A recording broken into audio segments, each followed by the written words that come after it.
आपका, आप देख रहे हैं द न्यूज और मैं रानी गुप्ता आपके साथ। बड़ी खबर सामने आ रही है। आपको बता दें कि नगर निकाय चुनाव से पहले ही समाजवादी पार्टी और अखिलेश यादव को बड़ा झटका लगा है। दरअसल जिस प्रत्याशी को शाहजहांपुर से उन्होंने मेयर का उम्मीदवार बनाया था, अर्चना वर्मा, अब दरअसल उन्होंने बीजेपी का दामन थाम लिया है। बता दें कि डिप्टी सीएम ब्रिजेश पाठक की मौजूदगी में अर्चना वर्मा को बीजेपी की सदस्यता ग्रहण कराई गई है। जाहिर तौर पर देखना दिलचस्प होगा कि कैसे लगातार यहां पर अखिलेश यादव को झटके पे झटका मिलता हुआ नजर आ रहा है, क्योंकि आपको बता दें कि अभी हाल ही में अखिलेश यादव ने अर्चना वर्मा को मेयर पद का उम्मीदवार बनाया था शाहजहांपुर से, और यहीं पर बीजेपी ने कोई भी अपना उम्मीदवार नहीं उतारा था। शायद बीजेपी को इस बात का अंदेशा पहले से ही था कि अर्चना वर्मा देर से ही सही लेकिन बीजेपी पार्टी में जरूर शामिल होंगी। बता दें कि आज ब्रिजेश पाठक के आवास पर ही उन्हें बीजेपी पार्टी की सदस्यता ग्रहण कराई गई है। वहीं दूसरी ओर अगर बात की जाए तो लगातार अब एक के बाद एक ताबड़तोड़ रैलियां करते हुए सीएम योगी आदित्यनाथ नजर आने वाले हैं। बता दें कि नगर निकाय चुनावों को लेकर के तमाम प्रत्याशियों के फेवर में टोटल 75 सभाएं सीएम योगी आदित्यनाथ करने जा रहे हैं और इसकी शुरुआत सहारनपुर से की जाएगी, जिसके बाद सहारनपुर और शामली करते हुए सीएम योगी आदित्यनाथ टोटल 75 रैलियां इस पूरे इलेक्शन के दौरान करने वाले हैं। बता दें कि शाहजहांपुर महापौर के चुनाव में सपा की उम्मीदवार अर्चना वर्मा ने बीजेपी का दामन थाम लिया है। उन्होंने लखनऊ में बीजेपी कार्यालय में पार्टी की सदस्यता ग्रहण की है। वहीं दूसरी चरण के नामांकन के आखिरी दिन अर्चना वर्मा ने डिप्टी सीएम ब्रिजेश पाठक और कैबिनेट मंत्री सुरेश खन्ना की मौजूदगी में पार्टी की सदस्यता ग्रहण की है। वहीं अर्चना वर्मा सपा सरकार में मंत्री रहे राम मूर्ति वर्मा की बहू हैं। बता दें कि सपा सरकार में शाहजहांपुर में पत्रकार को जला देने के मामले में मंत्री राम मूर्ति वर्मा पर काफी गंभीर आरोप लगे थे, और दूसरी ओर कहा जा रहा है कि जिस तरीके से ये फूट जो मची है सपा में, कहीं ना कहीं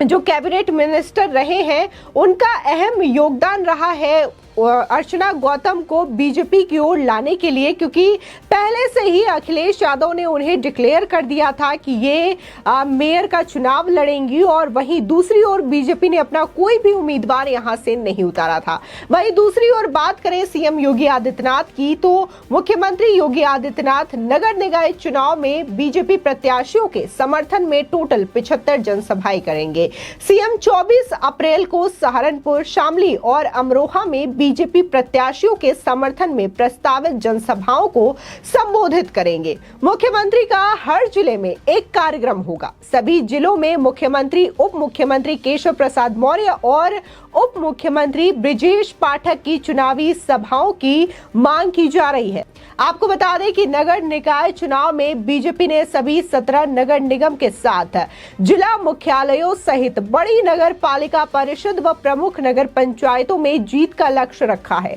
सभी जिलों में सीएम की सभाओं की मांग की जा रही है। साथ ही पार्टी का चुनाव प्रबंधन शाखा में सीएम व दोनों डिप्टी सीएम सहित अन्य नेताओं के चुनावी दौरे तय किए जा रहे हैं। वहीं मुख्यमंत्री प्रतिदिन एक से अधिक जिलों में सभाएं करेंगे। वहीं दूसरी ओर उप मुख्यमंत्री ब्रिजेश पाठक की पहली चुनावी सभा 24 अप्रैल को गाजियाबाद में होनी है। बता दें कि मुख्यमंत्री योगी कर्नाटका विधानसभा चुनाव में भी बीजेपी के स्टार प्रचारक हैं। वहीं यूपी में नगर निकाय चुनाव व विधानसभा के 2 उपचुनावों की व्यस्तता की वजह से फिलहाल अभी उनका 2 दिन का कार्यक्रम तय हो सका है। बता दें कि सीएम योगी 26 अप्रैल और 30 अप्रैल को कर्नाटका में बीजेपी प्रत्याशियों के समर्थन में चुनावी सभाएं करेंगे। वहीं जिस तरीके से लगातार सीएम योगी की सभाओं की मांग की जा रही है, तो ऐसे में टोटल 75 जगहों पर अलग अलग सभाएं यहां पर करते हुए सीएम योगी आदित्यनाथ नजर आएंगे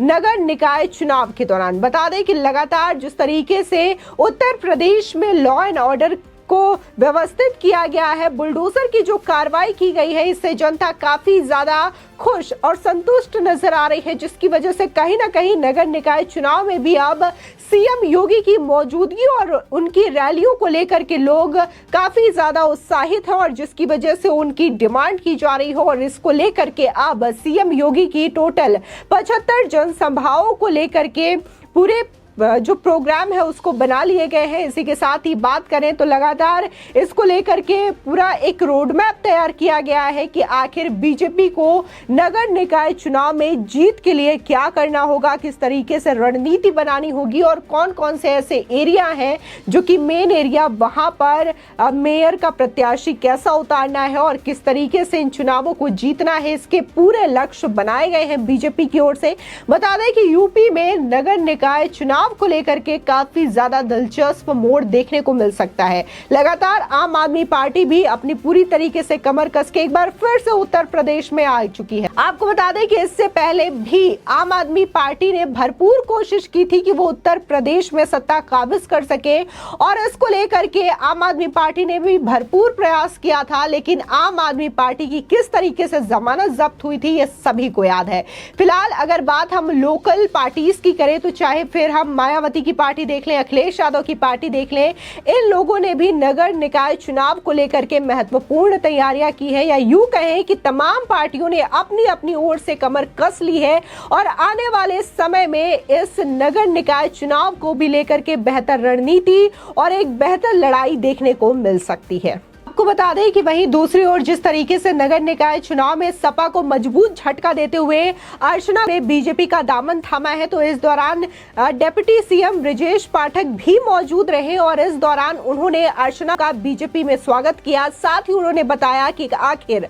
अर्चना ने समाजवादी पार्टी का साथ क्यों छोड़ा। उनका कहना रहा कि जब अखिलेश यादव ने उन्हें शाहजहांपुर से प्रत्याशी बनाया मेयर पद के लिए, तब उन्होंने ये निश्चय कर लिया था कि वो समाजवादी पार्टी छोड़ देंगी, क्योंकि जिस तरीके से समाजवादी पार्टी का रीति रिवाज रहा है, खासकर महिलाओं को लेकर के जो चीजें वहां पर देखने को मिली है कि समाजवादी पार्टी के शासनकाल में महिलाओं की क्या स्थिति उत्तर प्रदेश में रही थी, किस तरीके से महिलाओं की स्थिति सुरक्षित नहीं थी। इसी के साथ ही माफियाओं का काफी ज्यादा बोलबाला था, जिसकी वजह से उन्हें काफी निराशा हुई थी। और इसी के साथ ही जहां प्रधानमंत्री मोदी की अगर बात की जाए या बीजेपी पार्टी की बात की जाए, तो हमेशा से ही राष्ट्रवाद को लेकर के प्रधानमंत्री मोदी आगे आगे चलते रहे हैं और इसी वजह से इनको बीजेपी पार्टी का दामन थामने का इन्हें मन हुआ, जिसकी बाद इन्होंने बीजेपी पार्टी की सदस्यता ग्रहण कर दी और समाजवादी पार्टी को इससे बड़ा झटका लगा है। फिलहाल जिस तरीके से अर्चना गौतम के द्वारा ये बातें कही गई है कि समाजवादी पार्टी के दौरान महिलाओं की स्थिति उत्तर प्रदेश में अच्छी